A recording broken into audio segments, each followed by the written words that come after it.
What's going on, YouTube? It's your boy Swisher coming back at you. I'm not gonna say the last or third time. You know what I'm saying? Coming at you, you know what I'm saying, with my third video on what I feel like the Texans should do.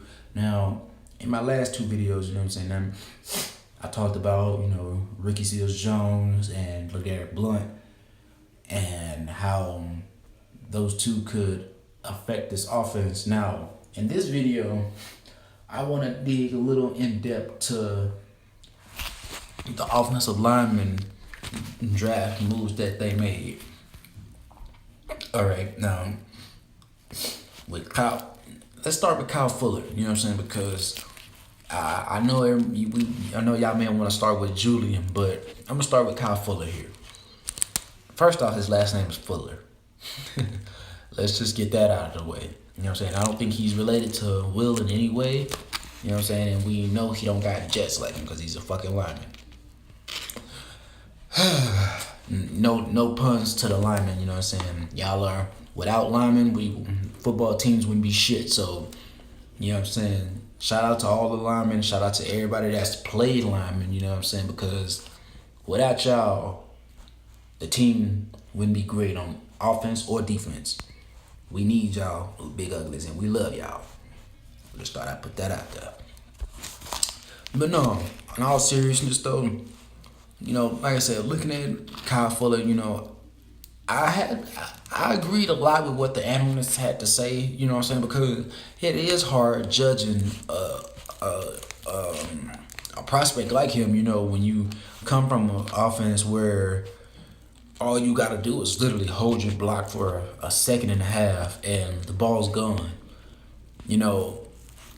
And it is from a scouting standpoint, that is hard to judge, and it is hard to gauge, how he'll respond to, real NFL talent. Do I think he can do it? Yeah. But does he have the game tape to show it? No, because like I said, when all he does is hold his I'm not gonna say him. Their offense is designed once all you gotta do is hold your block for a second and a half and the ball's gonna be gone. So there you can't really evaluate how good he is in pass protection or how good he is in the run game. That's just my own personal opinion on that. Now, what I like about Kyle is the fact that all of these linemen are at least 6'4". The linemen that we got is, they're 6'4" and 6'6". Hopefully with the addition of Dan Skipper as an unrestricted free agent, now we have 3 linemen to work with, going into the future. And like I said, man, I'm high on these linemen because I love, just like how I mentioned in my last video, Houston is known for developing players. You know what I'm saying? And it sucks. You know what I'm saying? Because don't take it the wrong way when I say it sucks, because it don't. The reason why I say it sucks because we develop players. Right when they at the peak of showing all the fruits of what we did for them, they go and sign some fucking where else. And guess what? They normally end up winning a fucking Super Bowl. And it bothers me because the one player that we did lose this year that was a key contributor to our team defensively was AJ Boye. Now,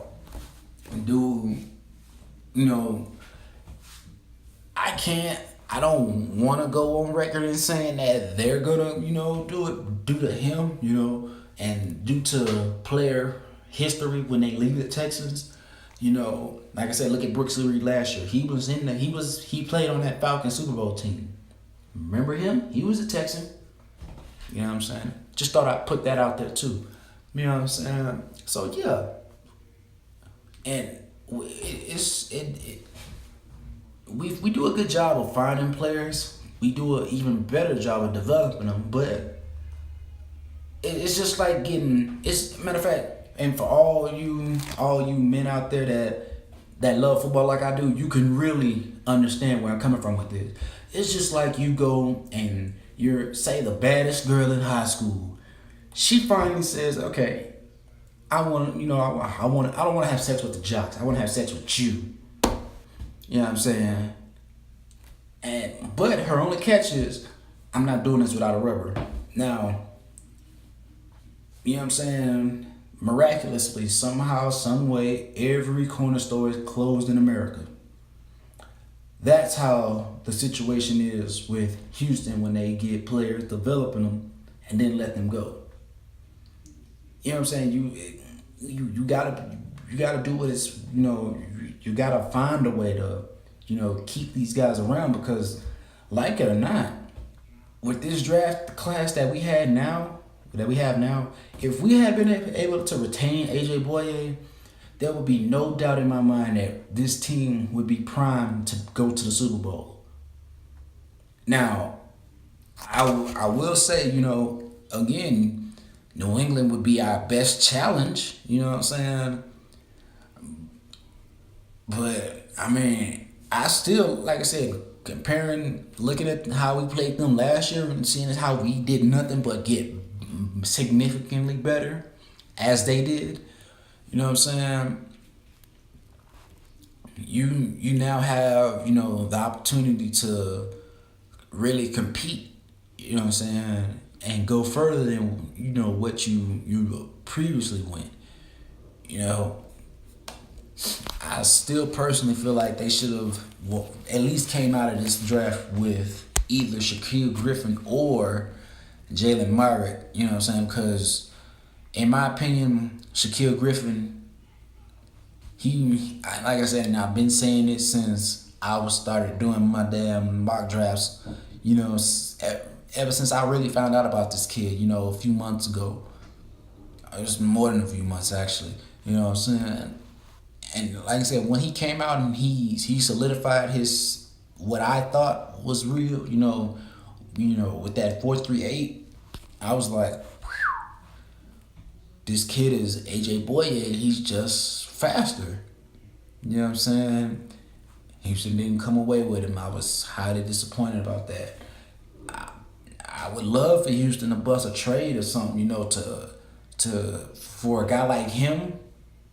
I wouldn't mind trading a late round pick, say a 5th or 6th round pick for him. I wouldn't mind doing that at all, because and again, I'm not tooting my own horn here, but Bill Walsh, you know what I'm saying, he has a philosophy when it comes down to scouting players. Look at their feet, look at how well they run, and their overall intelligence. You know what I'm saying? And to me, like I said, the kid has all the measurables. He didn't always put the best game tape out there, but like I said, when you look at AJ Boye and how he played last year, this kid, Shaquille Griffin, had that potential. He was just 4.38 faster. You know what I'm saying? The other guy the other corner I wanted them to come away with in the later rounds that they wasn't able to get was Jalen Myrick. Now, Jalen Myrick, I really like him because of the fact, like I said, you can't coach a 4.28. You can't. You just can't. You know what I'm saying? That's just raw physical ability. If you can put any kind of developmental coaching behind that, and in my opinion, he would be a beast here. You know what I'm saying? Now, the main reason why I would have taken Jalen Myrick, simply, like I said, and this may sound a little bit cheesy, but at some point in time, you gotta adopt this kind of mind state. You build a roster that's built to beat the Patriots. Because I promise you, if you build a roster that can beat them, everybody else is really gonna be a cakewalk. Because, like I said, if you can match the Patriots score for score, you know what I'm saying, and then you know what I'm saying, with our defense, you know what I'm saying, in my opinion, we have a much more stout defense than they do. Of course, you know what I'm saying, they people score less points on them, you know what I'm saying, but again, I don't give them all that credit that everybody else gave them, because like I said, shit, they wasn't. And let's call it for what it is. The Patriots' schedule last year was no different than the Cowgirl system. I mean, it's not system, but their schedule. They hardly played, you know, above. I'm not gonna say either they was playing teams that were 500 or below. So, you know, it's not hard to. You know, like I said, and it really showed in the playoffs. You know, I'm not knocking New England. I'm not calling them a scrub in any way, but the results truly came out. You know how the outcome of a game would turn out if, like I said, if we would have had Deshaun Watson or even Tom Savage playing in that game last year, with the way we was dominating on defense. I personally feel like the Texans are the reasons why. I really think they spooked Bill Belichick. And now, knowing that we got Watson, I feel like there's some fear going on up there in New England. They're going, oh, okay. Just like how I'm sitting here saying build a roster to beat the Patriots. After that game, New England was like, oh no, I can't have that. You know, this is the Texans.